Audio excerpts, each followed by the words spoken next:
like that.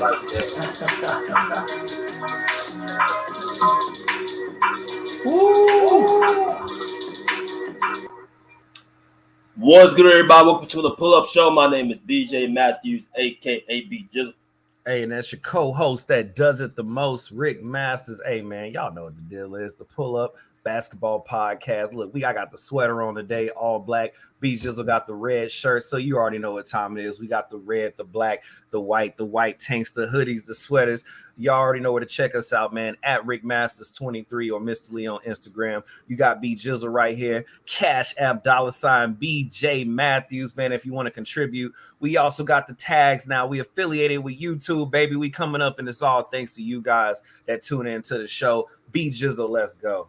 Like my boy said, man, thank you for all the support y'all been giving us. We're now part of the YouTube partner program. We can go ahead and get y'all donations, y'all love through the super stickers and super chat and the super comments, man. As y'all watch this video, just click on that bottom right-hand button in the corner in the chat. You guys can donate that way, man. But let's get it going, man. We on to another show. Great show yesterday. We had Clipper Talk. But now we on our regular Sunday show with my man, Rick. Hey, Rick, we got two topics to talk about, man. The Brooklyn Nets are in an abysmal right now. They're going through a lot of growing pains at this point. They are 1-5 to start off the season. And there's a lot of questions on what exactly is going on with this team. So we got to discuss that, as well as right now we got to decide what's going on with the face of the league. Who do you guys see with LeBron on his way out, with the Lakers looking the way they're looking? Who do you see being the face of the league, man, coming up, man? Because every generation has a face of the league. So what do y'all feel who's going to be that once LeBron's out the door? But nonetheless, man, let's get into it, man. The Brooklyn Nets are at 1-5 record right now. They lost to the Pacers the other day. They played them again on Monday. So, Rick, what do you see from the Brooklyn Nets kind of starting off on, like, what's the issue? Kind of give us, like, a little bit of introduction. What's your feelings about the Brooklyn Nets being a 1-5? I mean, look, man. It's like anybody who watches basketball understands that they're just playing recreational ball. They're not playing like fundamentally sound, systematic. You know, the coach has enough repertoire and enough experience to, you know, make changes on the fly, you know, like a Pat Riley or a Phil Jackson or a Popovich.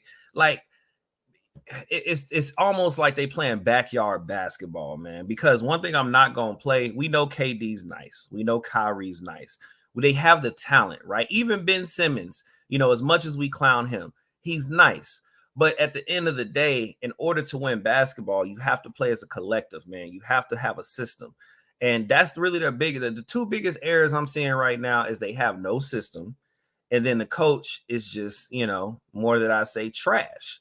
You know what I mean? At the end of the day, man, you got to have a figurehead and a coach where they know what they're doing. They know how to make plays on the fly. They know how to look at a system and be like, okay, we playing against this type of opposition. Let's make this, you know, adaptive change right here to see what it does. And Steve Nash literally just lets them guys go out there, just play basketball. You know how it is, BJ, when you go to the rec and it's like, look, let's just play. There's no thought. There's no plan. It's just go out there and play.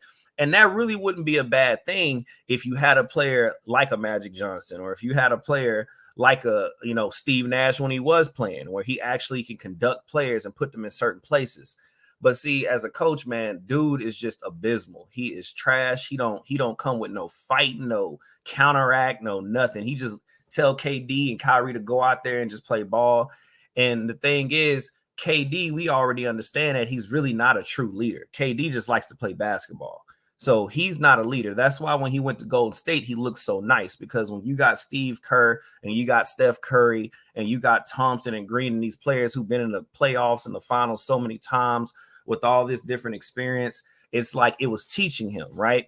And so KD probably felt like, you know what? I learned a lot here. Let me go see if I can run it on my own. But even in his transition, he followed somebody else, which was Kyrie. And Kyrie tried to do the same thing in the past when he went to the Celtics. And then he tried to go over there and do it on his own and realize it wasn't so easy. So you got two people who really like to follow others that tried to pretend to be leaders and realize it wasn't that easy. And that's pretty much what we're watching right now, man.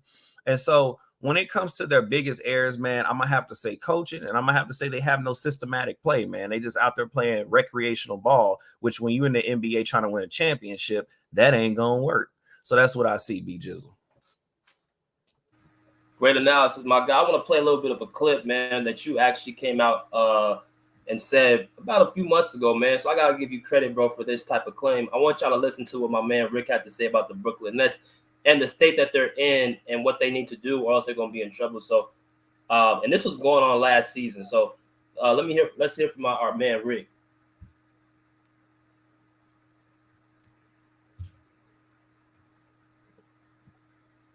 All right, make sure y'all can hear it. Hold on.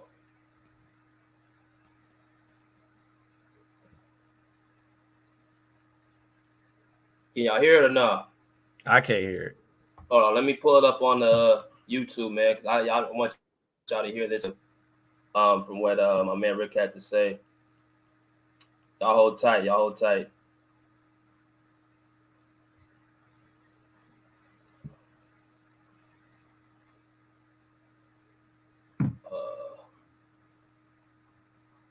All right.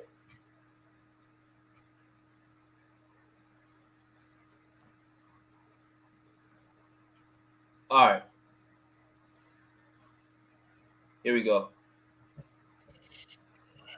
LaMelo's not beating no Kyrie Irving one-on-one. This goes back to what I mean by team system and fundamental basketball.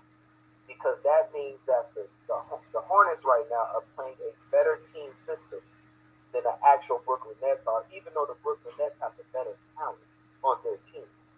So, literally, just looking at these numbers live right now, that's showing me when you play against a Bridge, when you play against the Suns, when you play against the Warriors, these are elite, systematic teams.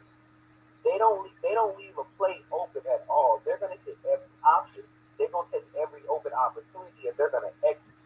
So when you play those type of teams in the playoffs, you're going to have a big problem if you have problems with a team like the Hornets right now. You have a huge problem in the playoffs. If Steve Nash and the GMs and those coaches don't get some type of system going that makes Kyrie productive and that also makes KD just as productive. So that's all I'm gonna say on that. Y'all heard that, right?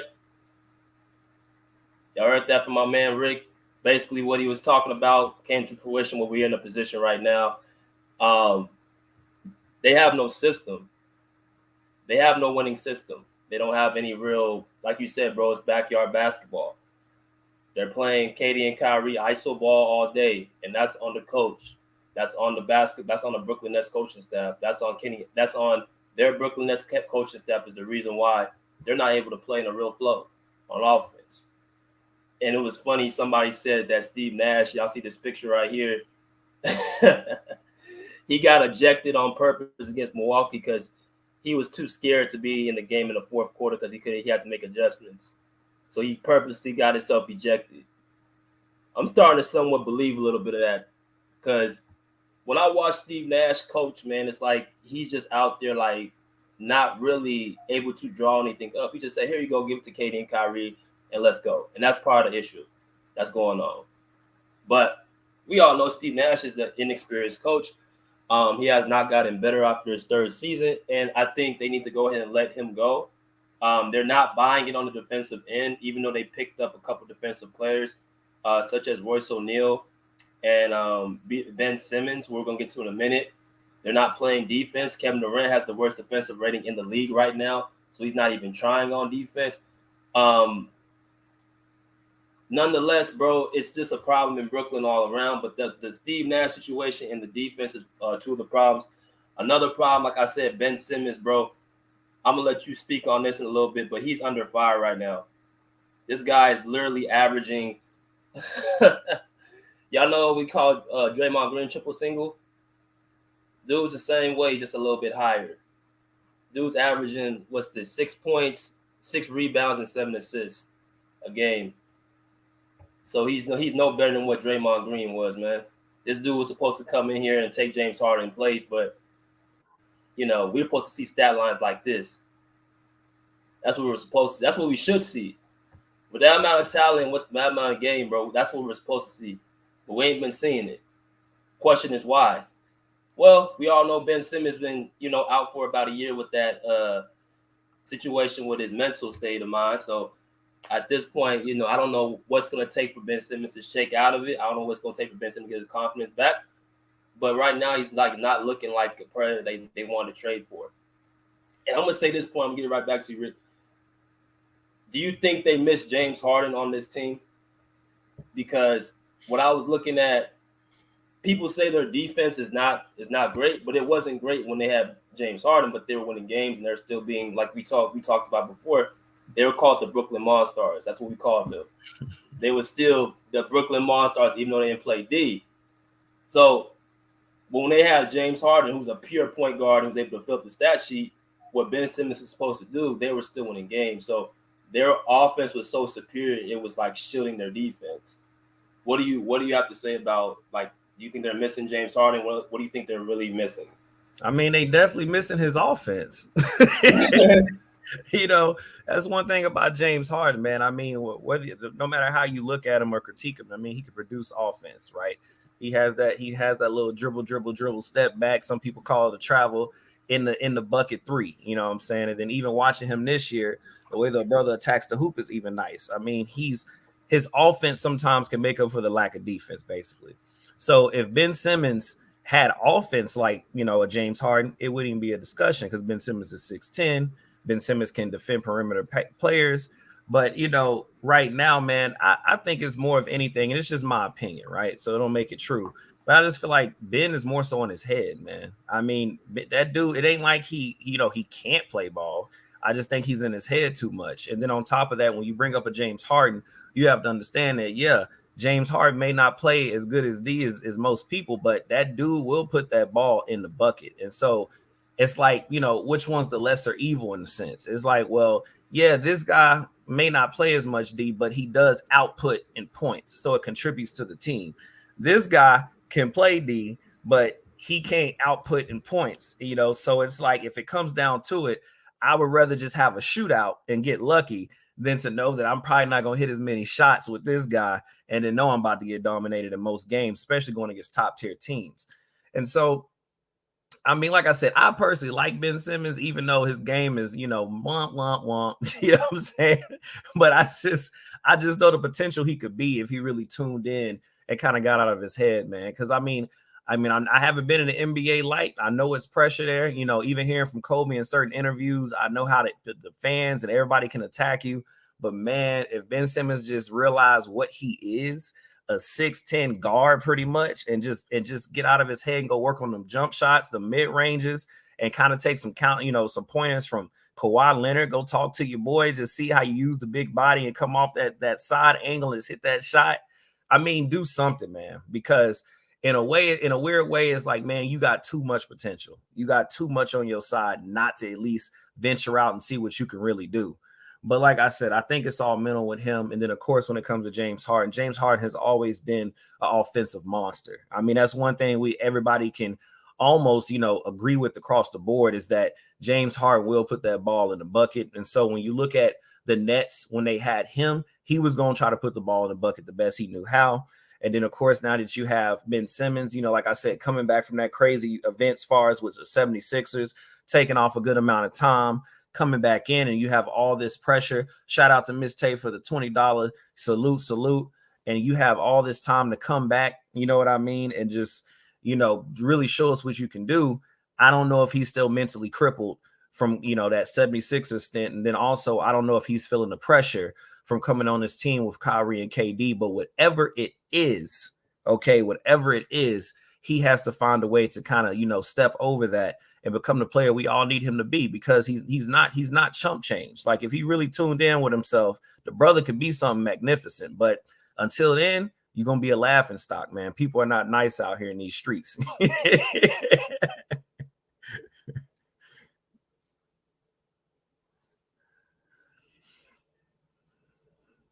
Can't hear you, Big Jizzle.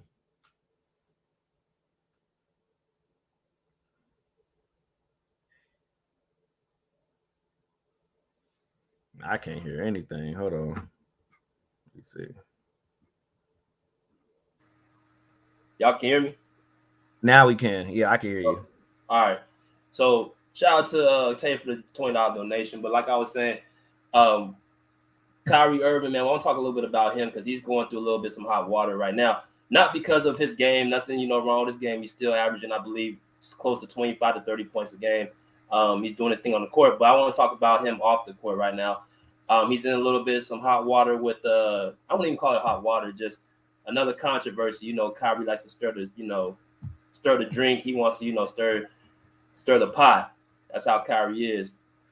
He was basically another tweet was put out by him, which was called anti-Semitic disinformation.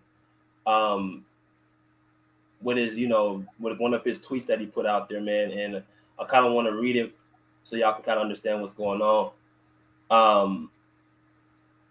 Says the Nets star raised eyebrows Thursday with a tweet and Instagram story that included Amazon page marketing and tactically endorsing a 2018 film, Hebrews to Negroes, Wake Up Black America, that has been described as filled with anti-Semitic disinformation.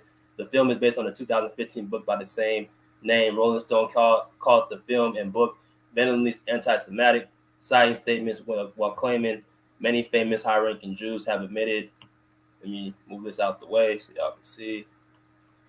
Have admitted to. Oops, I don't know if I can move it. Can't even move this out the way. Hold on, let me pull it up here. I can move it really from my phone.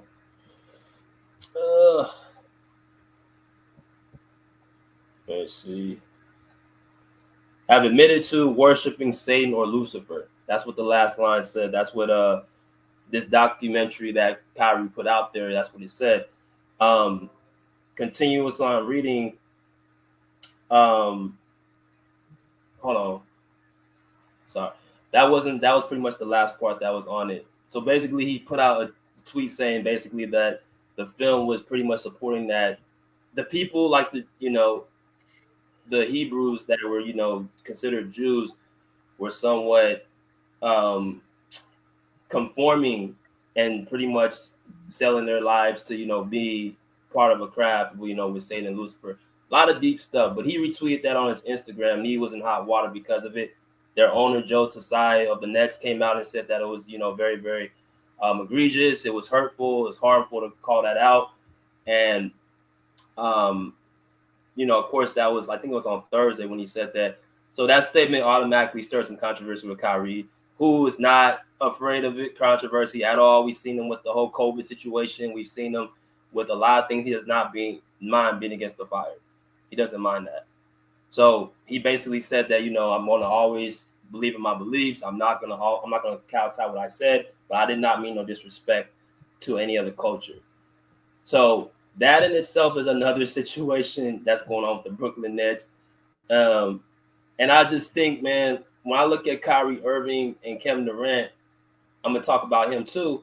They're in a situation, man, where they're just playing my turn, your turn basketball. They have a lot of distractions with Ben Simmons and the coach enough, but then I'm looking at these two. They're just looking to play my turn, your turn basketball. This team is not going to win a championship. This team is not going to probably come out the East. This team is not going to probably get to the conference finals because they have the wrong coach, they have the wrong system, and they are not committed to the defensive end of the ball. And they don't have a point guard. They don't have a true, legit point guard who can get guys involved. They don't have that. They have two guys who are putting the ball in the basket, trying to outscore everybody. But at the end of the day, you're playing against teams who can have scores as well, and they seem more knit together as a team, and they have better coaches. So that's pretty much what I gotta say about that situation, bro. Anything else you want to add before we go to the next topic? I don't know, man. They're gonna have to figure it out. Yeah, man, we got to figure it out. But hey, man, let's go into the next one. We got to talk about, which I think is going to really start some controversy up, man. Who is the face of the NBA, man? We got a lot of people who we can talk about the league being in good hands, bro. But who would you say is the face of the NBA right now? In the NBA, we got guys like Ja Morant, we got Luka Doncic, we got Giannis Antetokounmpo, we got who else would you say top in the league? Zion Williamson, if he can stay healthy. Who do you see carrying the league from here on out? Devin Booker, Jason Tatum. Who would you see carrying the league from here on out, and why? Look, man, I'm gonna be very biased. Okay, Be very Okay. biased, very, very opinionated. You know what I'm saying? I got to roll with the Greek freak. I just got to roll with him, man. Yeah. I think my man's the teams is 5-0 right now. We already know the brother is like just cooking. You know what I'm saying? You know what, man? And to be serious, one thing I like about Giannis, man, that motor that he always had, he gets better every year. One thing I like about certain players, is that you just watch them progress as the years go on, right? At one point, the brother couldn't even shoot the ball. So he started working on that.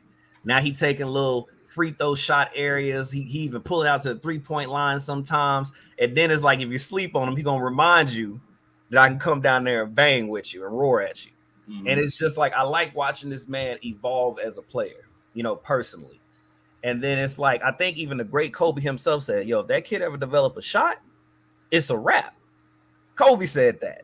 If he ever develop a shot, a smooth transitional shot, who gonna stop Giannis? And I think we're slowly starting to see that. Because, man, I'm telling you, man, if I had to compare him, the closest thing I can compare him to is when you had Shaq when he was with Orlando and he was slimmer, he can run up and down that court. Like, he could just push it, and he was dominant. And it's just like, man, like Giannis is almost a cheat code sometimes, because it's like when that brother attacks you, you got those 3-4 men at him, and even then he'll stretch out like Jordan did at Space Jam and find that rim and still stop it. I'll be like, yo, Giannis is unfair. Like, what you supposed to do, man? and another thing I like about him too, man, is that even when he does lose, I have a bad game, I like the accountability. I love it. You know what I'm saying? He don't shy away. He don't put blame on the organization. He don't put blame. He just, look, we lost. We gonna come back. We gonna play. And I think what makes it even more of a Cinderella story is that you're on the Bucks. So it's not even like you're on a high profile team. You're making the team high profile. Right. So I mean, just everything that's a combination accumulated, man. And it's just like, it's a nice story, even though Milwaukee's not really a big market like LA, Miami, and things like that. It's like you really appreciate the player that he is. You appreciate the progression that you see in him. And then I'm pretty sure his teammates really appreciate him, and the fans obviously appreciate him. And so it's just, man, I really got my eyes on Giannis. And really quick here, before I give it to you, man, let's look at Giannis real quick. Okay, Giannis is only 27 years old. His birthday is coming up December 6th. So 27. Some people may say he's hitting his prime, or he's already in his prime. 34.4 points. He's second in the entire league. 14.0 rebounds. He's second in the entire league. Assists 5.8, tied at 7th, and his PER is 39.81. This brother is cooking. Man, look, 60.4 on field goal percentage. We understand that he attacks more to the basket, and he's making smarter plays with those jump shots in the mid range. But man, I mean, you just can't get mad at stats like that, man. And if he can continue this out in a long stretch and he keeps this up, man, hey, I don't mind if he's the face. I know there's other players like Luka and all that, but like I said, just being very opinionated and being very biased, man. I'm not mad at Giannis being a new face. I love it. I love it. Man, I gotta say this, bro. I think Giannis is the best player in the league. I do. I think he's the best player in the NBA for sure. I want to ask what Young African said, what does face to the league mean to y'all? So to me, face of the league is the person who they're pushing to be advertised. And I spoke about this about a few days ago. I said that Giannis Antetokounmpo, I said that players are pushed to be, some are pushed to be better than others. You know what I mean? I think of a guy like, Ja Morant, for instance, who I think is in a highlight reel, electrifying, all that. He's being marketed to a point where now we really know about him. But, for us that we watch basketball, we know there's other players in the league who can do just what Ja can do. It's just they're either on a bad team, they're not as marketed enough, or they don't. They're not in a situation to be pushed the way Ja is. So that's what we have to look at as well. So I look at the face again. It's like, who would you pick to like say, okay, watch the NBA because of this player here. That's how I look at who's the face, right? And my person, if I'm looking at their game, I'm looking at their marketability, the country they're from, because it's an international game, I'm gonna go with Luka Doncic. I'm gonna go with Luka Doncic. Again, Giannis again, best player in the league for sure. LeBron, the face of the league right now, we know we already see the Lakers, they 0-5. But Luka, to me, bro, like him being the global person he is, him being able to, when you watch him play, how funny he is to watch, I would say Luka Doncic is the face of the league. I think that would be the person who, if you want to watch NBA, you say go watch Luka Doncic. I think he's gonna be the MVP this year, and I think once he gets that MVP, if he gets it, then I think they're really gonna push that, because they've been talking about him being MVP over the last probably 2 seasons. They've been pushing to say, "Oh, watch out for Luka, watch out for Luka." So I kind of know like what their agenda is at this point. So I think it's going to be Luka Doncic. I would say Jason Tatum as a second choice, just because of the look and everything with him, bro. Like they like to see it. They like to have like a pretty good looking person being the face of the league. I think Jason Tatum could be that. Zion. The only thing with Zion is he going to be healthy? How healthy is he going to be to be able to play? Because you still got to play. If you want to be the face of anything, you still got to be out there playing games, and you got to still be able to put up numbers and go into playoffs and stuff like that. So I think if you add all that in, I think Luka will probably be the best choice as face of the league, bro. Okay. That's my opinion. And Luka 35.2, number 1 in the league right now in points. So Giannis right behind him. And then 10.8 rebounds. Okay, 9.4 assists. So 9th in rebounds, 4th in assists, 34.34, 3rd in PER in the league. Not mad at that choice. Not mad at. Like I said, I was being very biased. I really like Giannis. But no, definitely not mad at that. He's 23, very young. You know what I'm saying? Not even in his prime yet, unlike Giannis. So definitely don't mind that being, your choice, man. Like I said, definitely – if Luka is top tier, is the face of the league, I wouldn't be mad at it. Like I said, if Giannis is, I wouldn't be mad at it. The only thing I say about Tatum is having an incredible start. Brother is snapping, right? Much love to him. But I'm tell you something. When I saw in them finals, I got to wait till he go back. You know what I'm saying? Giannis obviously has a chip, right? And then, of course, Luka, watching him in the playoffs this past season, you could tell he a dog. Luka ain't scared of nobody, right? So that really came down to plays, coaching, and execution, but it didn't come down to him playing bad.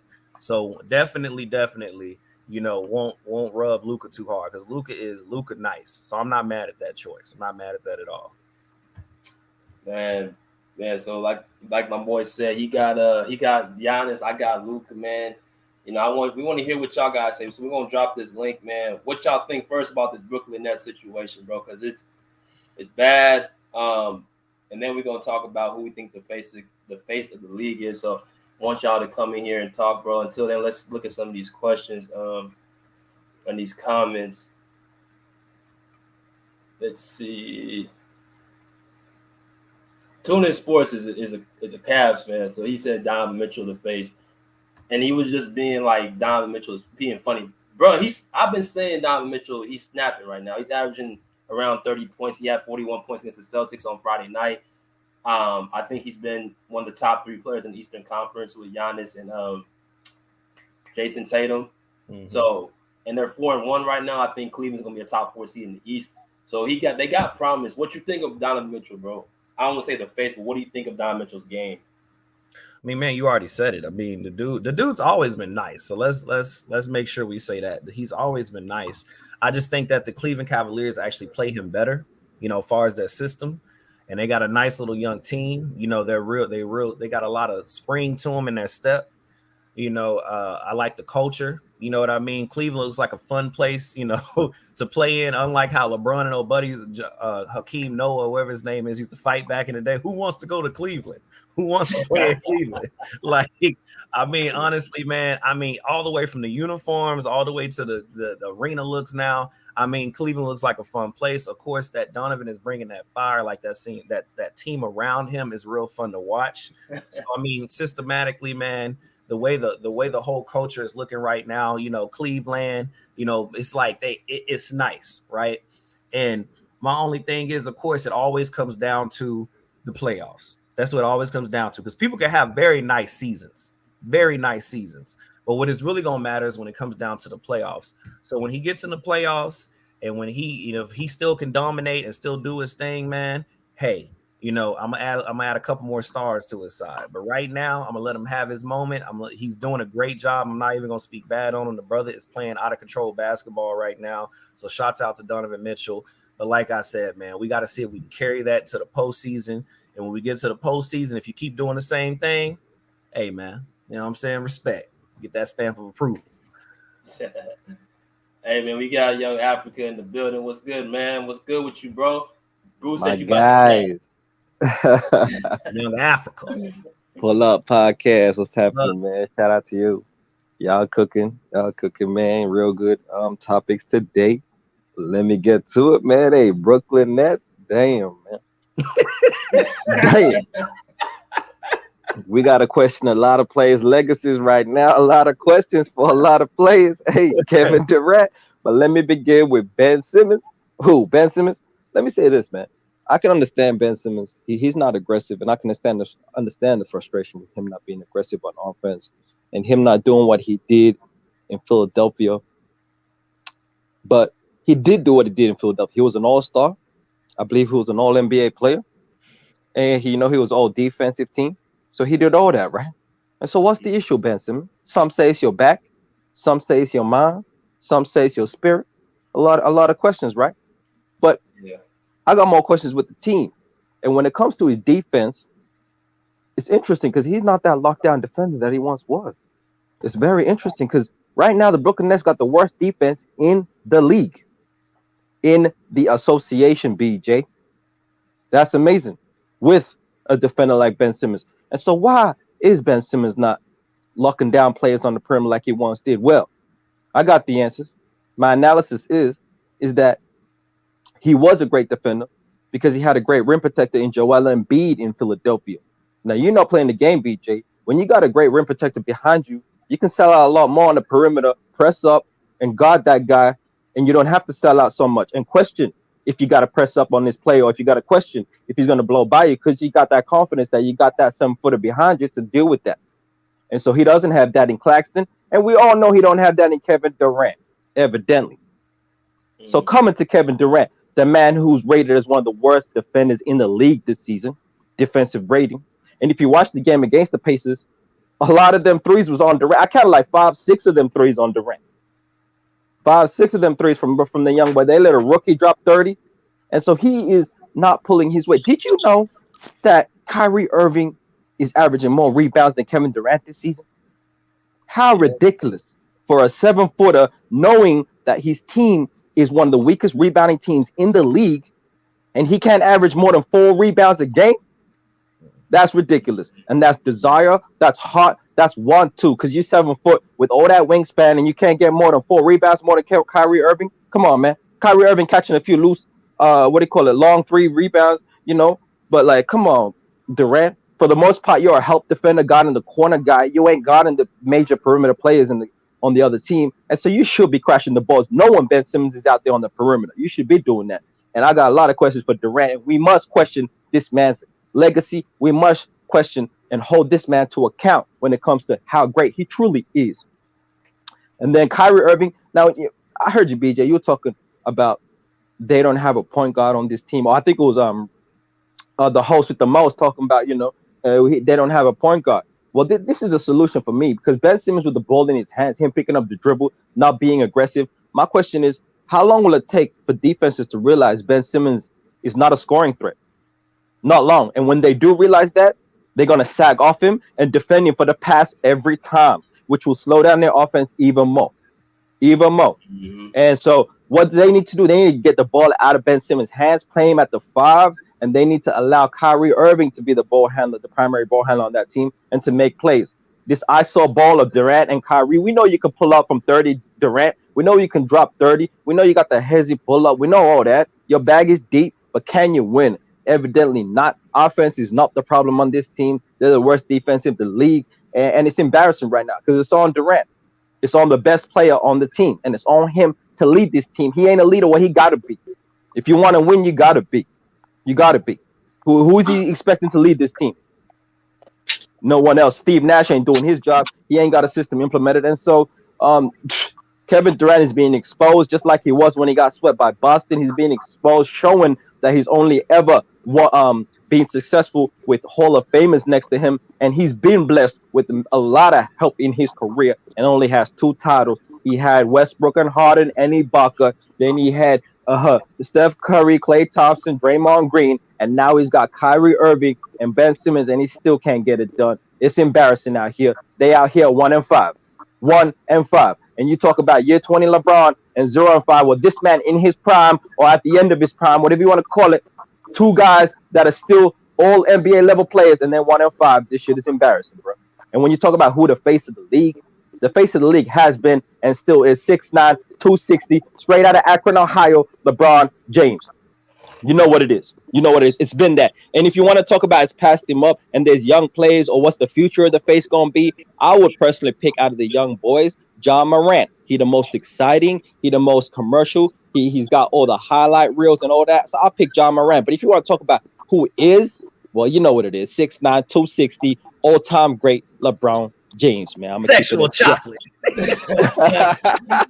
Hey, every man needs a fanboy like LeBron James. Fanboys need a wife like them. So man, better watch her back. Hey, Bruce, what's good, man? Hey, hello guys. I hope everyone is good. What's up, Bruce? What's up? I was not gonna talk about LeBron, but LeBron doctor got on the panel. So I mean, I thought we were gonna talk about the Nets and the face of the league. Come on, Bruce. Don't act like most of my soliloquy wasn't about Nets, man. Come on, Bruce. Don't do that. You're just happy about the Nets because of your team, man. I mean, you're celebrating 2 things this year, man. The Kareem championship and the Nets struggle. That's what I might be, Bruce. I might be. You ain't lying. But Bruce, what's your take? What's your take on the 1-5 Nets right now, man? What's going on? I think the number one thing in the team is the coach. It's the coaching. The coach cannot say Ben Simmons don't have to shoot. That's it. It's because Nash offense is two players, and if they get stuck to a lob to Nick or somebody, and that's probably one of the reasons Bruce Brown left. So there's no real. I mean, the other players see that too. It's only 2 players that can shoot. They have freedom to shoot. So the coach has to go. That's the number one thing. And Ben Simmons is still dealing with mental health and back issue.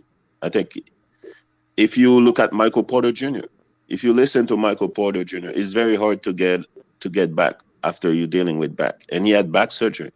So he hasn't played for like a while. I'm not making excuses for Ben Simmons, but he's still dealing with back thing. And he doesn't have confidence in his shot. Right.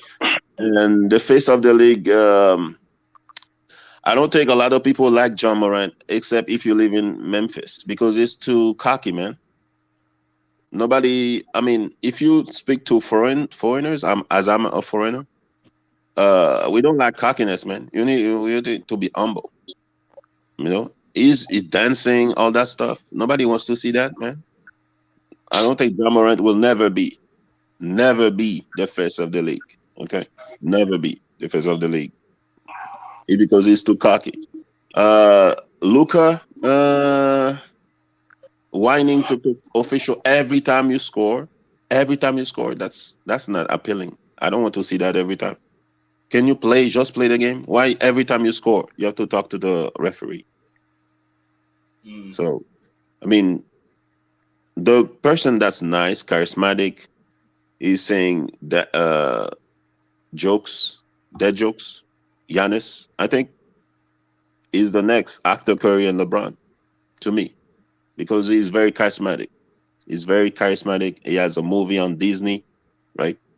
In Disney Channel, something Disney Plus, And and he's showing effort. He's not trying to get other great players like some people. So I think Giannis, like Rick said. I would say Giannis. Yeah, that's a good pick, man. All right, Mingle Jester, what's good, brother? What's going on, man? What's your take? That is absolutely crazy. What? First of all, yeah, the whole dancing and all that, that's crazy. Dude, this is the 21st century. Ain't nobody living back in the 90s and the 2000s and all that no more. You got to come on up here to where we at. It's a different era, bro. Everything ain't the same no more. That's how these guys get down.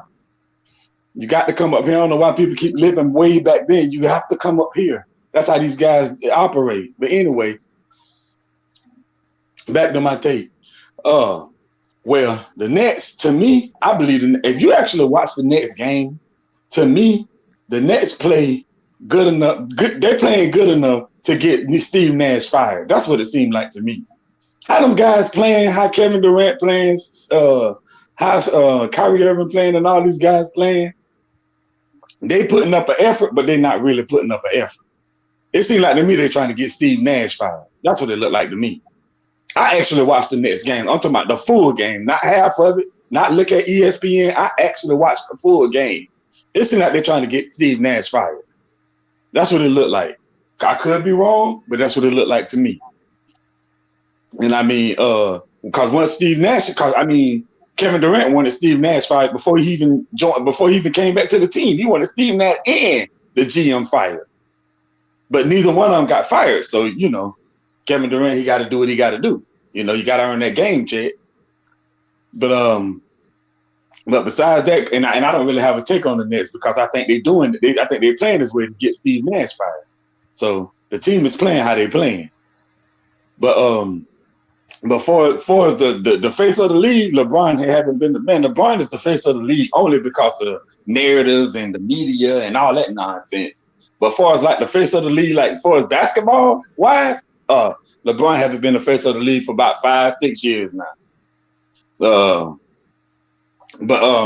But yeah, before it's like the media wise and all the narratives and stuff, yeah, he's still the face of the league because he's LeBron James. He's a billionaire, the only active billionaire player in NBA history. Yeah. So that's the reason why I would say yes, he's still the face of the league because of that. Before it's basketball wise, no, not even close. How you be the face of the league? You missed the playoffs last year. I mean, come on, let's be real about this thing, bro. We're not out here playing. I understand you're a LeBron fan, but you got to be serious about your takes, bro. You can't just say anything. So who the face of the league? Who would you call the face? I got Giannis. I got Giannis all day, every day, and twice on Sunday. Okay. Yeah, it's not a bad take. My man Bubba, what's good, brother? Salute to everybody, man. I mean, what's going on with the Brooklyn Nets is very sad, considering the amount of talent they got on the team and, the team continues to play like this, which some people believe that they're doing it to get Steve Nash fired. I can believe that because, it looks like the players are out there playing, doing what they want. It looks like they're not even listening to the coach. They're not giving enough effort on the defensive end. Ben Simmons, I can give him a pass because, he had back surgery and whatnot. So he probably isn't as quick as he once was. But as the season progresses, he should be okay. He should be fine. But Kevin Durant being the worst defender in the NBA is so poor because if you want to win, you have to be good on the defensive end as well. We know you can drop 30. We know what you can do on the offensive side of the ball, but you do have to play defense in order to win games. So I feel like as the season progresses, they're going to get it together, but could it mean that they have to fire Steve Nash to do that? It could possibly happen, but I don't see Steve Nash leaving in the middle of the season. Maybe next season, yeah, but in the middle of the season, I don't think so. And as far as who is the face of the NBA right now, if I'm to pick somebody for the future, I could probably say Jason Tatum because, he has everything, has the game. I mean, he had a bad finals run, but he can bounce back from that and, change the whole narrative. But hold on, somebody got background noise. Somebody need to mute their mic. Yeah, but right now the face of the NBA is LeBron, because even though he's still losing, they keep talking about him. How can we fix the Lakers and stuff like that? So, yeah, he still is the face. All right. Cam, what's good, bro? What's good, BJ? Salute. And salute chat. Panel. I'm tripping. Uh, yeah, man. I'm kind of going with what Mingo Justice said, man. The Brooklyn Nets, they look horrible, and I think they're doing it on purpose to get Steve Nash fired, man. If you look at the way KD's playing, man, it's like he ain't giving no effort on D. He going down on the offensive end, jacking up all the shots. Last night he didn't really shoot the ball like that, but the other games he was. And yeah, I just agree with him, man. They trying to get Steve Nash fired. And as far as who the face of the league, I'm gonna probably have to go. As far as right now, I'm gonna have to go Tatum. Steph Curry is out of those two. Yeah, I mean, okay. Let me. You go first, Rick. I'm gonna respond to what they all said and what you guys say about it. All right. First off, everybody, good analysis. I like it. Now I will say, if you pick Tatum, if you pick Steph, if you pick Luka, I'm not mad at none of it because, like I said, they're all having incredible starts. They're all, these are all players who, in their careers, have shown that they have some great grime and definitely game. So I'm definitely not mad at what a person would pick at this point out of those players. Of course, a few of the panelists, they agreed with me, Giannis, and like I said, I'm more so biased just because of me personally, how I like coming at basketball. I just like how he attacks the game. Definitely could see Tatum, and kind of touching off what BJ said. He has the face, he has the style. I can definitely see where he's going with it. Now, John Morant, I'm not too mad at it because at the end of the day, the NBA is a business. When you take basketball out of the picture, it is a business, so he is exciting. He is fun to watch. I love watching John Morant. I mean, the brother, he's electrifying. I mean, even though he's a stick and he's little, he's fearless. He comes at you. He's a dog. He's monstrous, and it's just fun to watch. I forgot which game that was when he went up and he was on the last second shot, and he literally went body to body and still hit that layup. And I'm like, man, like most people are kind of fold or act like they injured. Dude just went straight into it like with a super mock punch. It was like roaring. I'm like, man, so it's exciting. So you definitely can sell that as far as marketing. But overall, man, I mean, I'm not really going to disagree with anybody, whoever they pick, because like I said, these are top tier players, top tier names, of course, all depending on your perception of the game and how you want to look at it. I can definitely see how you roll that way. Touching back on the Nets, I mean, again, I'm going to stick to what I said. And I kind of like the perception that they kind of brought into the conversation on this panel where they feel like they trying to get Steve Nash fired. I didn't really look at it like that, but the more I kept hearing and the way y'all were breaking it down, I'm like, okay, because here's the thing. KD is a walking 30. He's been a walking 30 for a long time, so we know KD can do his thing. But as some of the panelists said, he ain't really playing defense. And now that makes you question. We know defense. Everybody on this panel understands defense is a hard thing. That's nothing you can coach. Defense is just straight up effort.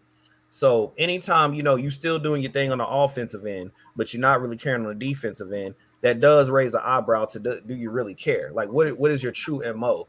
And so when I kept hearing, they're trying to get Steve Nash fired, I was kind of like, okay, I could kind of see that, because obviously, when they were, acting a fool and going through the media saying, get rid of the GM, get rid of Steve Nash, I was like, what's next? Your behavior. So we know that defense is definitely a hard thing. The fact that you still dropping 30, but you're not playing defense, like you said, when you 7 feet and you got little Kyrie get more rebounds than you, that does make me rub the chin hair a little bit. Like, okay, I can kind of see that route.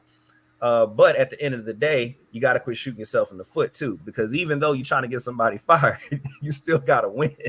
You still got to win. So at the end of the day, man, I mean, whatever they trying to do in Brooklyn, they need to do it while they winning. And so right now, it's just looking like a hot mess. Like BJ said in the past, we were calling them the Brooklyn Monstars. They looking like the Brooklyn trash cans. And we need to we need to come together as a family and just really talk this thing out, because I mean, when you have top tier players like KD and Kyrie, and even Ben, like I said, I really like Ben Simmons personally. Even we got players like that. It's just like, man, they got to come to, even if you don't like your coach, you have to have some sense of maturity to where you can come to as a player, as a player and a coach, and just let's win. I may not like you, but let's figure out a way to win. Right. And like I said, they have the pieces to where they can make something happen. But if their main focus and goal is let's get Steve Nash fired, it's like not only are you hurting the organization, but you're hurting yourselves in the long run. Because we know when this season gets deep and those playoffs come around, hell, I mean, you don't want to be in that play-in. Because sometimes you have a matchup in the play-in where you think you can beat them, and you mess around and get beat. Now you don't even make the playoffs. So it's like, man, touching back on the face of the league, I'm cool with everybody's answer. Touching on the Brooklyn Nets, they need to kind of mature and wise up a little bit and figure things out. But overall, man, nice take, everybody. That's what I got to say, B Jizzle. Like my man said, great takes by everybody. I want to talk about first this comment by Tuna Sports. He says Spider is next up, and I'm saying it now, especially you as a Chip. People love him and be a great leader. Let me talk about this face of the league. If we talk about history, with our faces of the league, Jordan, Kobe, LeBron, Magic, if those four guys in the last recent years as face of the leagues, they're clean cut, they're media savvy, and they relate to pretty much all different types of groups. You know what I'm saying? If we're going to be honest about it. Giannis, to me, has the personality, has the game, he has all that great guy, all that stuff. And I asked this question before. The only thing I think maybe might be holding Giannis back is the fact that he is foreign. That's the only thing that I think is holding him back. It's not his fault, because I personally love Giannis. I love his attitude. I love his makeup. I love what he's built with. I'm just going by, like you said, NBA's a business. And to me, if Giannis was the face, to me, Giannis should have been the face already. Dude got 2 championships. He has a Defensive Player of the Year. He's Finals MVP. He's had accolades already to the point where he should already be the face. So why hasn't he been the face yet? I mean, yeah, LeBron's still there, but at this point, people are not even talking about. I don't think the media is pushing for Giannis to be the face. That's what I think it is. They're not pushing for it. So I'm not mad at Giannis's pick, but I just think he should have already been the face by now. When I look at Ja Morant, yes, he's exciting to watch, but I'm going to be very honest with you. I think Ja Morant's a little bit too hood to be the face of the league. What about Iverson? I don't mean to cut you off, but what about Iverson? Because he rolled away for a little bit. We knew he was hood, but people loved it. He was never the face, though. They tried to push for Kobe to be the face. Okay. They remember, when Kobe and AI, like, they were pushing for Kobe. He was on the GQ magazine. Says Kobe, he can switch on both sides. Yes, he's from West Philadelphia, but he's from Italy. He can speak 3 languages. He's on GQ. He can switch it up. It's more than just your game. They want a certain look for you to be the face of the league. My thing with Ja is yes, he's exciting to watch, but I would never say he can be the face of the league just by that characteristic alone, because what person have you seen? And he's not shy about it. The way he comes off, and he's being him, but I don't think the NBA is looking at him to be the face of the league, bro. I don't think that's what they're gearing towards. Go ahead. I think Giannis is not the face like right now because there's Curry, there's LeBron.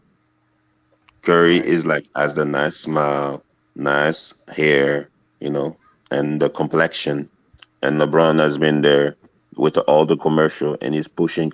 He has a media with him, so Giannis doesn't have company. I would say this though with Curry. Yeah, I agree. Curry, really, honestly, it's been Curry and LeBron in the face.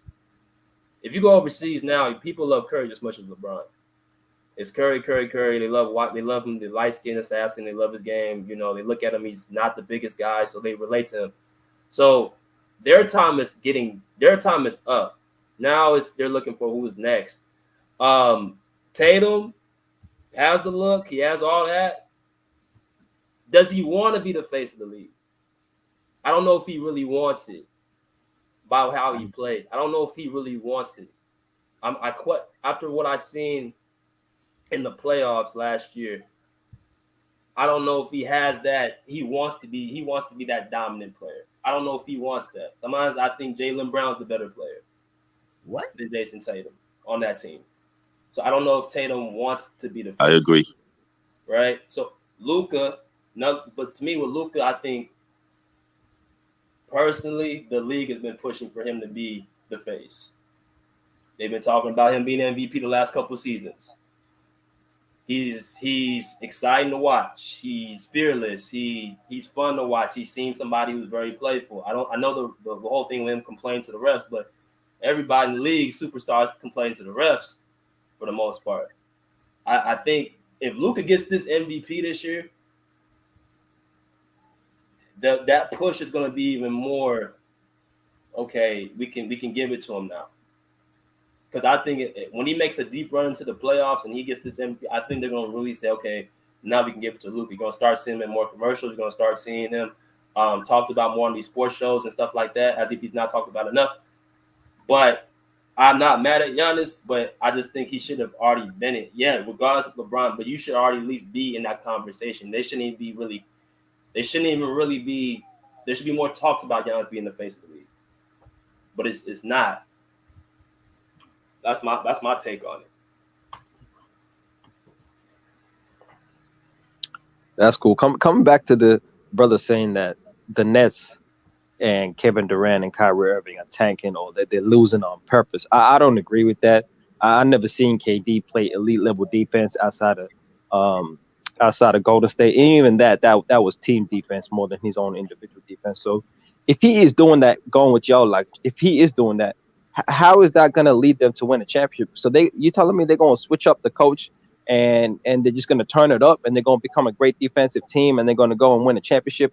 I ain't never seen a team do that, and the league don't really work like that. So how does that help? I don't know, because with me personally, I haven't. Go ahead, Bubba. You actually have to watch the game to look at KD's body language. Yeah, I seen the game. I'm talking about through all of them, bro. Like his body language is not the way. Yeah, I seen all of them, bro. I seen him. I seen him not closing out on shooters. I seen him not playing defense. I see him not grabbing rebounds. I see all that. We've been seeing that though. He's not a great defensive player, bro. There ain't nothing new. What are you telling me that's new? I saw that in the playoffs last year. And for me, KD, what I paid attention to with him, I never seen this in his exit interview last year, bro. He don't care about winning no more. He don't care about being the best player. He just out there just learn to do, be the best player he can be, but he doesn't have that same hunger he had with OKC or Golden State. He don't have that same hunger. This is the same KD that said, I already knew we were going to lose before the series even started. That's what his teammates said. So what are we talking about? This ain't nothing new. Y'all acting like they're doing it on purpose, like it's something out the ordinary. They've been trash. They are trash, man. Y'all just got to accept that. That's what it is. Yeah, just like the Lakers trash. Yeah. See, y'all like to switch it up. But when Bron has, I'll tell you this: if LeBron James on the Brooklyn Nets right now in year 20, they win more than one game in the season. I'll tell you that. With Kyrie Irving and Ben Simmons and all them shooters, yeah, I'll tell you that, guaranteed. Yeah. In year 20, LeBron James averaging 10 rebounds out here, so I don't know how you're gonna compare him to Kevin Durant. In year 45, LeBron still NBA. Yeah, I know. Greatness. You're right, Bruce. You're right. Yeah. Right. But let me tell you, the Brooklyn Nets situation, bro, is a little tricky, man. Like, the problem is the coach needs to go. He needs to go. He has not gotten better. Steve Nash has gotten worse. He's digressed.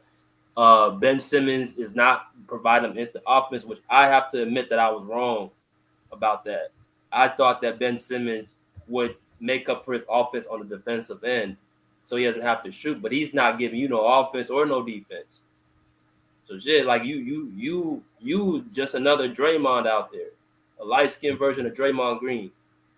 So you out here just running around. I didn't expect him to be like just all going back to All-Star Ben Simmons. I kind of knew it was gonna take time for him. He's coming off him a chance. Off of back surgery, so I'm still giving him a chance. I mean, it's 5 games in. Not really in shape like that. I'm giving him a chance. It's 5 games in. I'm just saying, like, by the All-Star break, I need to see a switch. I need to see a switch by All-Star break. So this is my question. Ben Simmons was an all-star in Philly, right? They didn't really have an offensive system more than him just playing off of Embiid, and they got shooters and him finding 3-point shooters, right?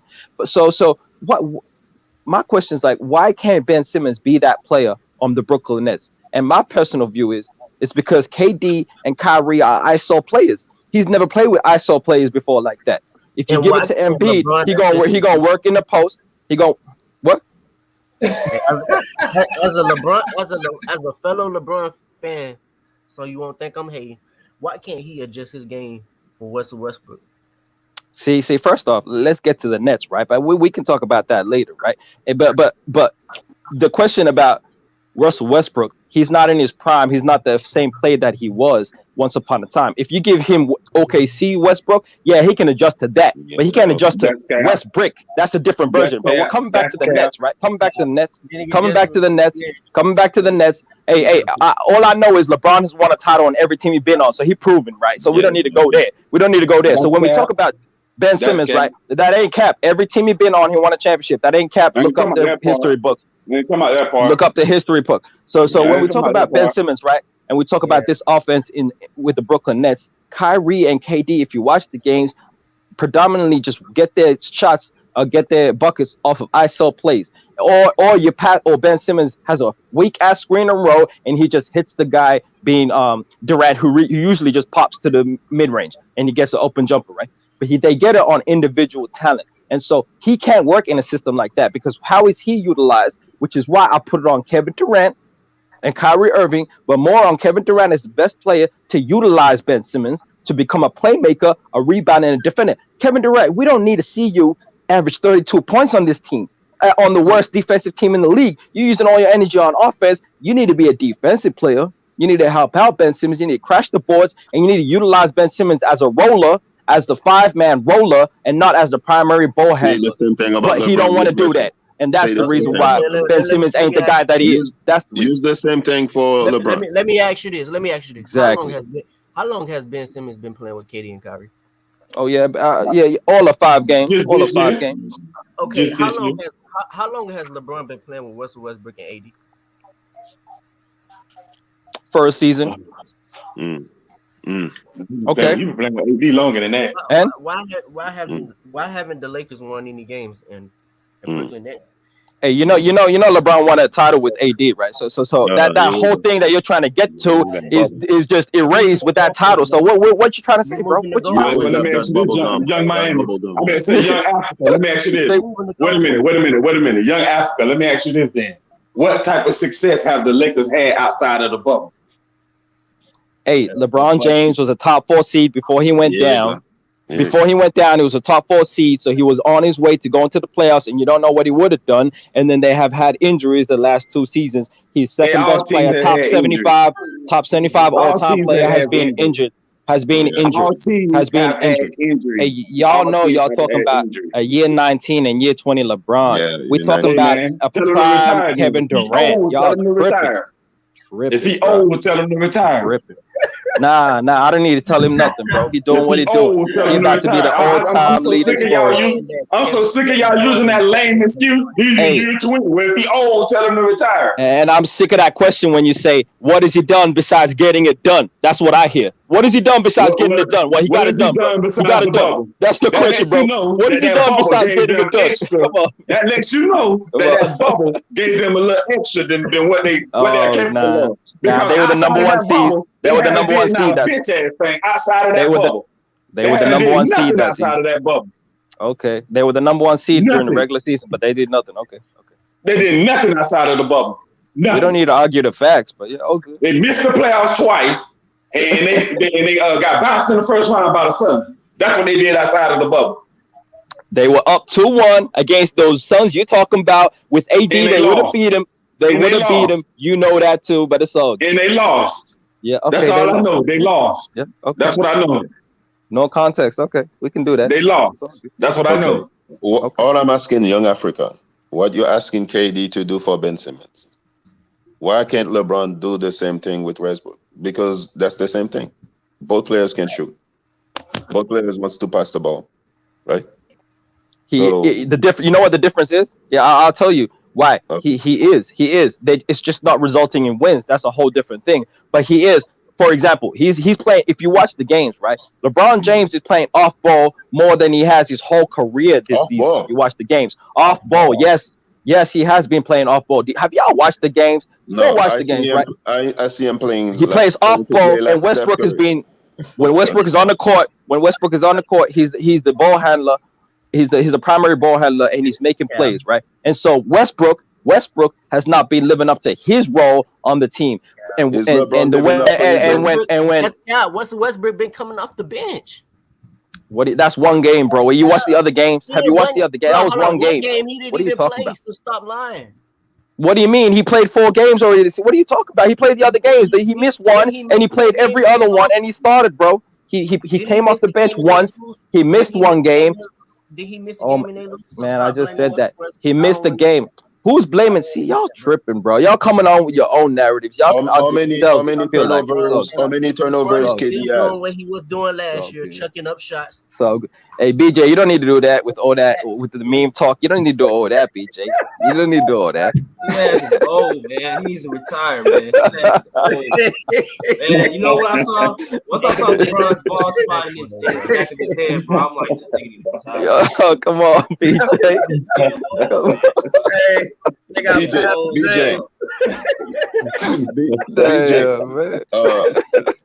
Young Africa. How come you said KD cannot defend? How many players have run past LeBron?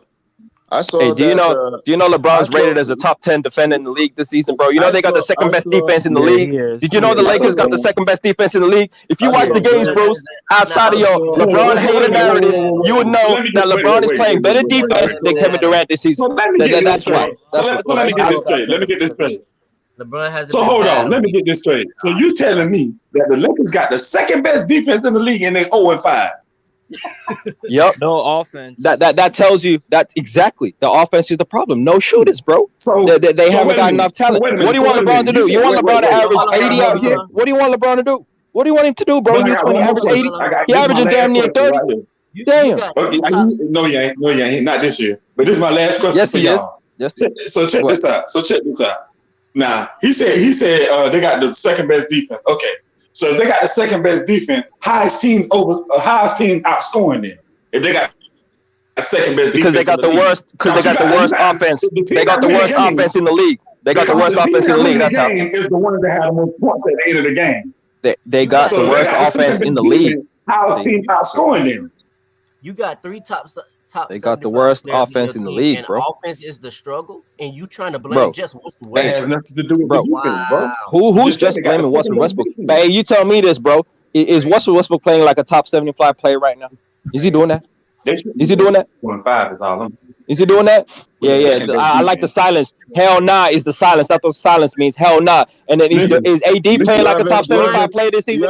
Is AD playing like a top 75? Hell nah is the question to that. So yeah, so y'all answer your own question. They ain't playing like that. Accolades don't win your game. Accolades don't win your game. Accolades don't win your game. Huh? LeBron not playing like a top 75 player. No, he's not. And I held LeBron accountable. I said that he's not aggressive enough. I hold my man. Hey, unlike y'all, right? That swerved the KD topic and take it to LeBron, which shows once again he's the face of the league. So let's talk about it. The face of the league, which was my point. Let's talk about it. I have nothing else to say. Yeah, you know what it is. I got that Floyd Mayweather shoulder roll on these guys. Shoulder rolling. Hey, since he's the face of the league, let's talk about it. LeBron James is not playing. You come on here and try to criticize the Nets when the team you root for is 0-5. They haven't even won a game. Hey, that doesn't take away. You got so many critiques about a team that actually won a game my fandom versus the team that's winning. Winning. Hey, they 1-5, bro. What do you mean winning? 1-5 is winning now. 1-5. Won a game. Now you said winning, bro. That's plural, bro. I'm in Africa. I know that's plural. That ain't winning. They won. No, you gotta listen. You gotta listen. My fandom for the Lakers doesn't affect that Brooklyn Nets are trash, bro. It don't affect it. So I can talk about both, and I help. Hey, Lakers are trash too. The Lakers are trash. They're even worse. Right now, they're looking like the worst team in the league. That's what it is. That's what it is. The I Lakers keep it gonna 100. win. I like y'all. I like y'all that copy the favorite players. I keep it 100. LeBron James not playing like a top 10 player. I expect LeBron James to come out and gunning, looking to get 40 to win games, and he ain't doing that. He's trying to do a pass first. In the last game, he didn't score in the first quarter. That's unacceptable from LeBron James. I expect LeBron, as a LeBron fan, to stop checking up all those damn shots. That's true. Threes, too many threes. Hold that. Correct. Spread the wealth to who, bro? To who? What? To who? Correct. To who? See, I hear no answers. I hear a lot of statements, no answers. Spread the wealth to who? To who? During the whole entire season. Name them names. Name them names that he got to spread their wealth with. Everybody telling me. Name them names. Austin Reeves, Toscano. So Westbrook shot out. Average 15 points with the Heat. Yeah, well, what's he doing now? What's he doing now? No. What's he doing right now? You know Kendrick Nunn right now, he's averaging 30% from the field, 20% from three. What do you mean spread the wealth? They ain't no wealth, bro. It's only LeBron's hand. Huh? These guys don't even have bank accounts, bro. Spread the wealth. If I remember correctly, everybody was telling me that the Lakers was a terrible team because of Westbrook. Westbrook sat out the Portland Trail Blazers game. They still lost that game with LeBron having 8 turnovers and he shot 8 for 25 from the field. But yeah, they still want to blame Westbrook. I agree. Look, Westbrook shots, especially when you got other players who can score the ball. Who? Like who, bro? Like who? I'm asking you, bro. Like who? Westbrook can score the ball. Don't act like really? He can't score the ball, bro. Really? So how is he being going? What 0 for 11 shows you he can score the ball? What has he done to show you that he can still score the ball right now? Right now, he averaging 30% from the field, 12% from three. A year before he went to the Lakers, and you telling me he still can't? I'm not talking about it yet. See, y'all be talking about history like transitions, and you get your points from last season, bring him to this season, bro. He a different guy, bro. He ain't that guy no more. He averaging 30% from the field, 10% from three. Come on, man. Right? Okay, come on. You talking about this story too? I bet if you trade him to Brooklyn, he'll be better. What's he gonna do? What's he gonna do in Brooklyn? He'll be better, bro. You making general statements, but you ain't saying nothing though. You ain't saying. But this is the funny thing about Westbrook though. This is what I don't understand about Lakers fans and LeBron fans. This is the funny thing about Westbrook. The season before Westbrook came to the Los Angeles Lakers, the season before, he took the Wizards to the playoffs, damn near by himself because Bradley Beal was hurt. Yeah. So he took the Washington Wizards to the playoffs. Y'all want me to believe that guy that just carried the team to the playoffs is this terrible like y'all trying to make him out? 2 years ago. That was 2 years ago, bro. That was 2 years ago. That was 2 years ago. I gotta agree with Mingo just on that one, bro. That was 2 years ago, though. Hey, BJ, that was 2 years ago, BJ. Come on, he's in a bad spot, bro. If you put Westbrook with the Clippers, bro, he'll be John Wall 2.0. 2 point, come. Oh my goodness. I doubt you don't believe that, BJ. Hey, Westbrook was never been a playmaker like John Wall. So how is he John Wall 2.0, BJ? Come on, bro. I doubt he ain't that guy. I think John Wall is a better fit with Ja, bro. A way better fit than Westbrook. Bro, what I'm saying is that Westbrook will have actual. First of all, he have space to actually get to the basket. He don't have LeBron on his team. Hey, will he finish the layup though, BJ? Is he gonna finish it off? LeBron plays just like Westbrook. You can't play with LeBron. That's the difference. Yeah, right now you don't need the ball in their hands. Hey, he'll get to the rim and brick the layup. That's what he'll do on the Clippers. And LeBron, it's not like he's been doing. LeBron is airballing 3-pointers. Like, what are we talking about? He's airballing 3-pointers. I mean, everybody's airball 3-pointers, bro. LeBron airball 3-pointers. But Cam, Anthony Davis airball 3-pointers. Like everybody airballs. Yeah, Steph Curry airball 3-pointers. Like Steph Curry had an airball. Like what you talking about? He just hating on LeBron. That's all he doing. Hating on LeBron. Wait, Cam, I thought you was a LeBron fan. I am. I'm just criticizing him. What's wrong with criticism? Okay. Nah, just bringing up airballs is not criticism of his game, though, bro. That's just straight hate. But you can kick. You can still keep going. Are the Lakers playing today? Are the Lakers playing today? You know we playing today. Most definitely we playing today, man. Playing Denver again. Who are you playing today? Denver Nuggets, Bruce. Are they gonna win? That's an L. Hell, that's definitely an L. That's definitely an L. That's a guaranteed L. What do you mean? God damn. See, unless LeBron drops 50, literally LeBron got to drop 50, and that's a close game with that 50, and we might pull it out. You don't have trust on LeBron James, year 20?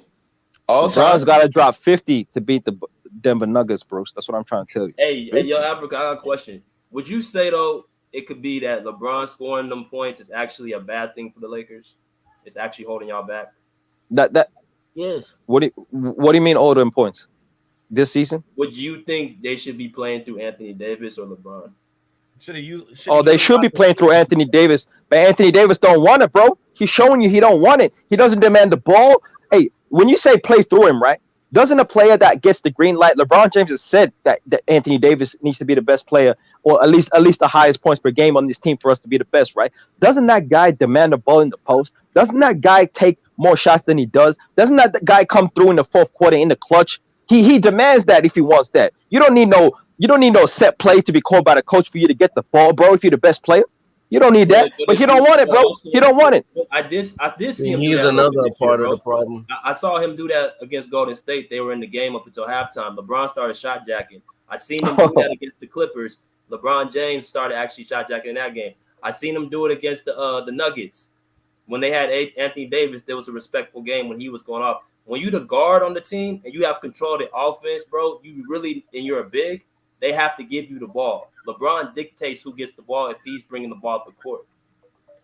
I really question if y'all watched the game, because if y'all watched the game, you would have seen that most of the time LeBron is not bringing the ball up the court. He's not that guy. Pat Bev has brought the ball up more. Austin Reeves has brought the ball up more. Westbrook has brought the ball up more. Y'all must not watch the games, man. Because I'll be watching him. He does not initiate the offense. I've been watching every single game, every single minute. He does not initiate the offense. He's either on the wing or in the post, and he gets the ball given to him by the guard, bro. Or there's a dribble handoff, but he does not bring it up like that. He does not. You need to change your cable company. He does not. I didn't see plenty a of whole plays different with game LeBron for you, brother. bringing the ball down the court. Oh, I must be watching a whole different thing out here. It must be different. You need to change your cable company or internet. Nah, he's not. So I don't see that. LeBron James doing what the hell he want to do. He controls the offense because it runs through him. He determines who gets the ball. He's shooting the most shots. The guy is shooting from Young Africa House, shooting threes. This boy terrible. People want to talk about Westbrook shooting. You want to talk about? Hey, you know what Anthony Davis did last season? You know his highest game in points last season was 35 points, bro. You telling me that's a guy that wants it, bro? That's a guy that wants it? Come on, man. 35 points. Gotta give him the ball. That's a lot of points, bro. Gotta give him the ball. Come on, man. You can't. What's LeBron free throw percentage? Hold on. How many shots LeBron shooting the game? Let me see. Probably. The guy is shooting more threes forever. I mean, the most ever in his career. LeBron. He's shooting 20 shots per game. Damn. That's a lot of shots. Wait, 20 shots a game? 20 shots a game. Damn. So who should shoot? Who should shoot, BJ? Who should shoot? They should be getting let everybody eat. They should. Who are these everybody's, man? Who are these everybody's you talking about? Everything's shooting 17 shots a game. It really is on coaching. It's on coaching. That's a disgrace. If LeBron just out there chucking up shots.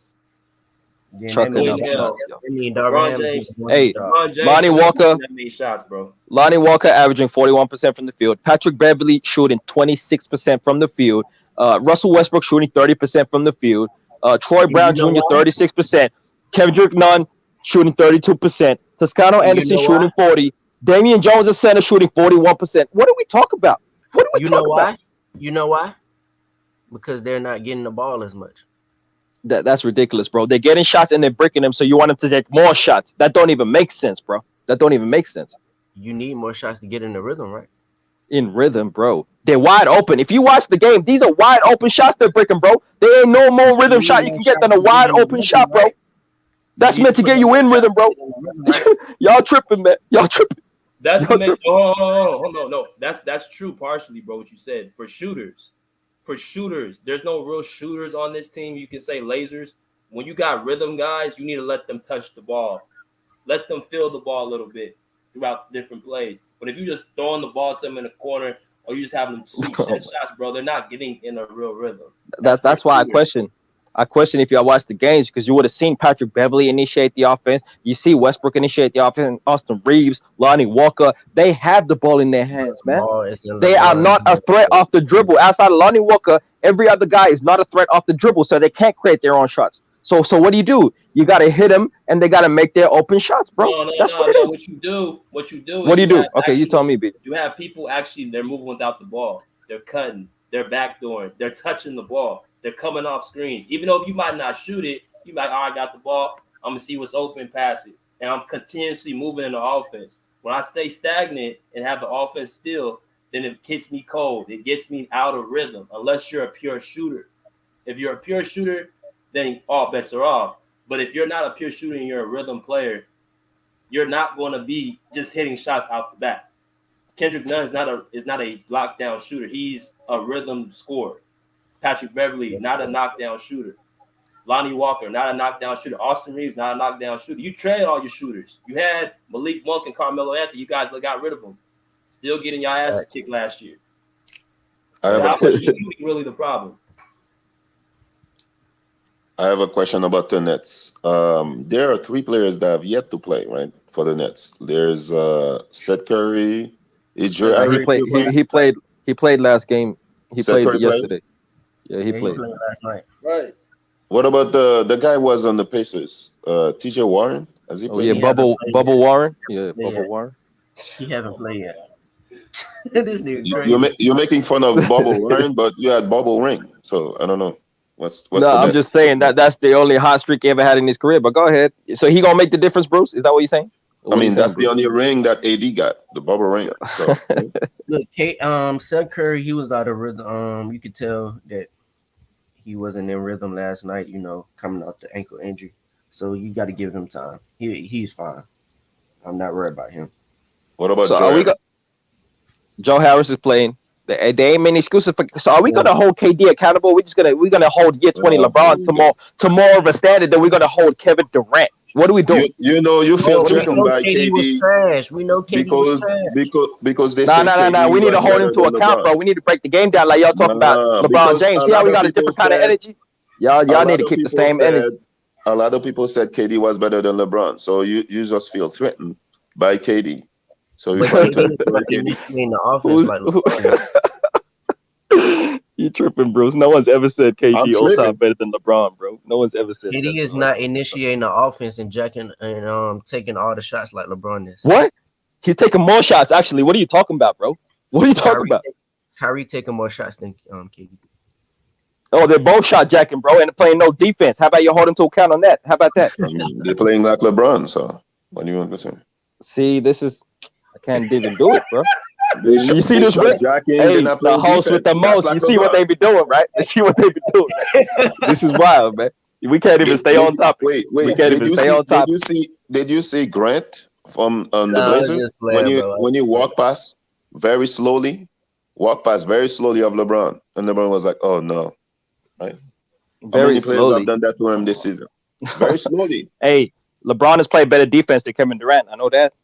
Better defense? How? Yes, better defense because they got the second best defense, and he's rated on his defensive rating as a top 10 defender in the league. That's what the defensive rating says, not me.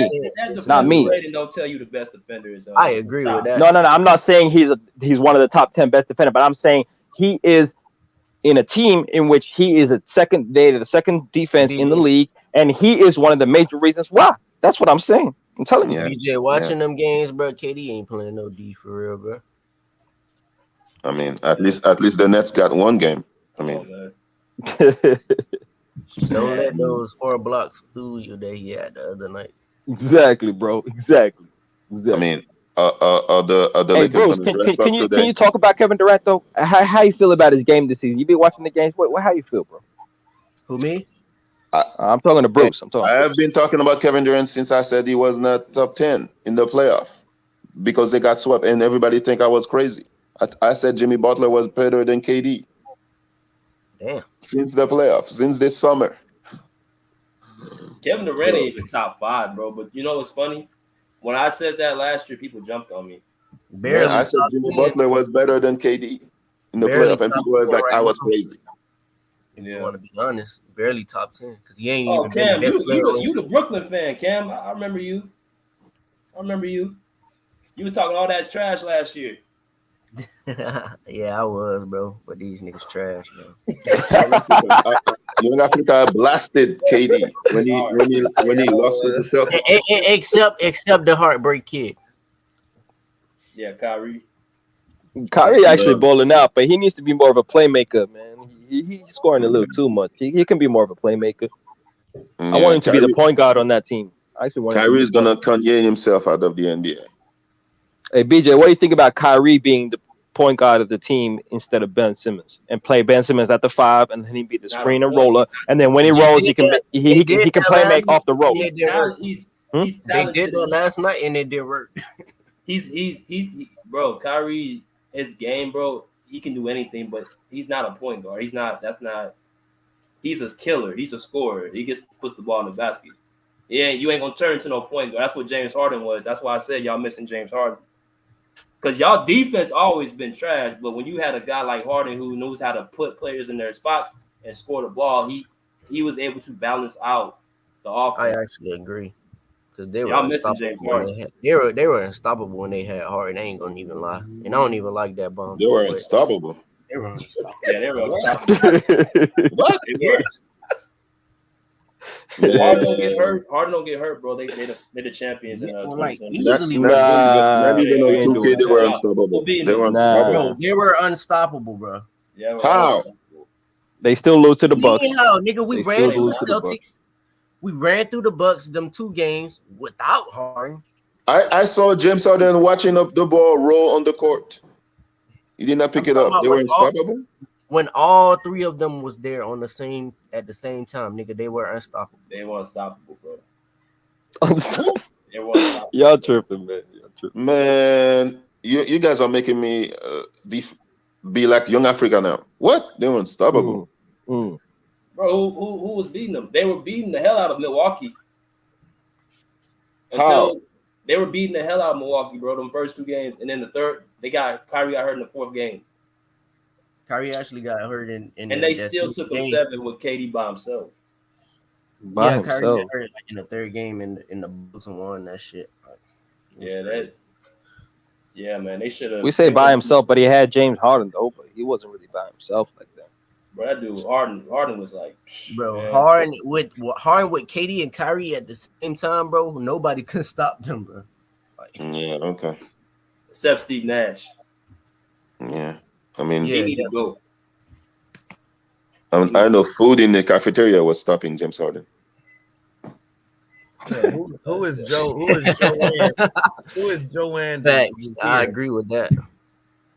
Oh no, I ain't seen him before, but yeah. Don't forget, Kyrie got hurt by Giannis. Facts. He did. Yeah, I think. Yeah, he did. Giannis knew what the hell he was doing, bro. Yeah, he did. He did on purpose. We got 5 minutes left, man. We gotta do our closing arguments on this topic. Anybody else got something to say? KD, Kyrie, and LeBron playing the same. No defense, jacking up shots. See, that's ridiculous, bro. I have crazy fans from both sides. They close their eyes like KD, LeBron, Kyrie, and then they don't see the flaws of their players. LeBron wants to win that Kareem championship so bad, right? Kareem championship, bro. What the hell? Tripping, man. Tripping. I mean, he's gonna be Finals MVP again. So you tripping, Bruce. Hey, let me. Hey, first off, LeBron James is playing defense. They got the 2nd best defense in the league. So stop that talk. Whereas KD and Kyrie are carrying the worst defense in the league. You're talking about defense. I ain't talking about wins. You're talking about defense. So I just cooked you on that, Bruce. And then when we talk about Kevin Durant, we need to question this man's legacy this season. If he can't get it done, and if this team don't make the playoffs or don't make a deep run and actually challenge for a title, we got to question how great this man truly is. We got to hold him accountable. Unlike these brothers up here, whenever I bring up KD, talking about LeBron James in year 20, we need to hold this man accountable and break his game down and his legacy down like we do LeBron James every year. You need to change your profile pic to year 20. Go ahead. Yeah. Hey, Young Africa, you know you need to change your profile pic too. I already know what he about to do. Nah, I ain't gonna do it. I'm gonna leave him alone, man. Nah, do it, BJ. Do it. I want you to do it now, BJ. Go ahead. Tell me, BJ. Tell me. I'm gonna leave it alone. Nah, you we let you do enough today, brother. It's all good. All good comments from y'all, man. We really appreciate it, man. Anything else? You got something else to say before we close out? 4-6. Hey, bro, Nets, hey, the Brooklyn Nets, they'll eventually get it together. They have no choice. Nets is 6. Nets in 6 years, bro. Maybe. So love, man. Pull up. Shout out to you, BJ, man. Rick, man. It's all love, man. Yeah, all caps. Salute to y'all, man. Salute. Yes, sir. Oh man, great show, man. From the fellas. Get Bub out of here. All right, bro. I have some thoughts of this topic, man. I know had a lot of good discussions today, man. But what you think of the topics, man? We talked about. Man, look. Everybody who spoke, they had their points, right? They had good points. Whether I agree or disagree, I will say that the Nets are, they have one. They got to win, right? Lakers, we still trying to get one. they playing against Denver. That's gonna be tough. Young Africa, as an integral man as he is, he did say that's an L, so I can't even knock him. I won't come at him. He did mention it'd probably be an L, but who knows? I will touch on one thing though. When one of the fellas brought up that Westbrook pretty much took the Wizards, by himself to the playoffs, and you've been preaching this the whole time, B Jizzle. I mean, Westbrook is really still Westbrook. The numbers really haven't changed that much. It's just like you always say, the position he's in on that roster, it just really doesn't help him, play like he should play. And at the end of the day, everybody and their mother knows that LeBron needs shooters. I mean, that's just point blank. He needs shooters around him. The Lakers don't have lasers. They don't have pure shooters around them. So therefore, that's why the game's looking crazy right now. I mean, defensively, they do play pretty decent. You know what I mean? But at the end of the day, you still need offensive output in order to, get a win. And so, moving forward, man, I mean, I feel like the Lakers ain't going to change much if they don't get some shooters, or unless miraculously, you get Westbrook and the rest of them boys to start hitting shots. I do still believe that AD would be a better take on running through the system, because even when you look at his stats, I mean, 24 points he's averaging in the last 5 games, he's in those mid-20s, and it's just like, what would happen if you really make him the focal point? Would it boost his stats up a little bit more? Because to me, he's not really playing terrible. It's just that, LeBron kind of runs everything. So at the end of the day, man, I mean, good takes from everybody. They had a lot of good points in their arguments. But, the Nets are one. They got one. Lakers still trying to find one. So when you try to make an argument of who's a better team, I just got to go with the 1 in losing team than the 0 in losing team. But at the end of the day, man, it's still early in the season. I'm gonna be fair to both parties. We're still really early. We still got some time.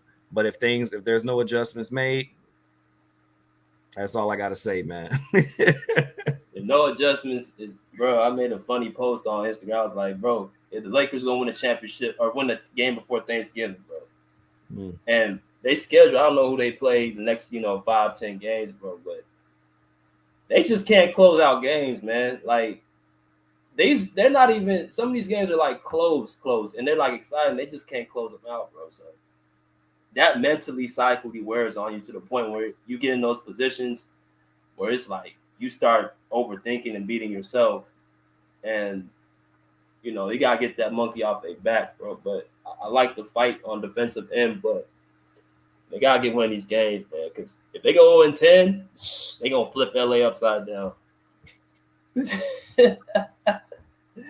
But yeah, man, that's gonna conclude the Pull Up Basketball podcast, man. Give them the social media, Rick, get up out of here. Hey, man, y'all already know who it is. It's your co-host that does it the most, Young Africa. We know that Westbrook done being the focal point, 0 rings. But like I said, man, at Rick Masters 23, Hey, Mr. Lee on Instagram. Y'all already know what time it is. The Pull Up Basketball Podcast shirts, man. Sweaters, hoodies, black, red, white. Come on, man. It's in your delight. Go ahead and hit up that Cash App, $ BJ Matthews, if you feel like giving. Also, we are affiliated with YouTube now, so you already know Tay already tested it out for us with the $20 deposit. We appreciate your Tay. Salute from the panel. And hey, guys, we really do appreciate you coming on, giving your takes, giving your analysis. We appreciate it. Johan, if I'm saying your name wrong, next time, jump up in the crew, man. You had a lot of comments going, so jump on in and get that fire, because we know Young Africa going to be doing this to you. You know what I'm saying? He in Ultra Instinct mode. That man went Ultra Instinct on everybody. He wasn't taking it. None of that nonsense. Yeah, he ain't taking none of that, bro. But he's gonna stand on his throne, bro. That's what I respect about him. He don't care, man. Jesus Christ could come back and be like, I said, he gonna be like, I don't care, Jesus, I love you. But LeBron's the god of basketball. He ain't letting up, man. I respect it, man. But hey, man, you already know what it is, man. Pull up. We're gonna throw it back to you, B Jizzle.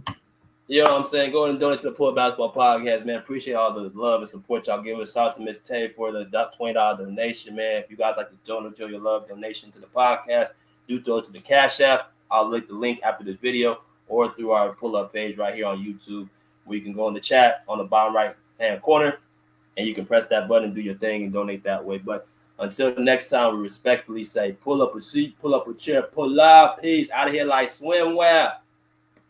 Yes, sir.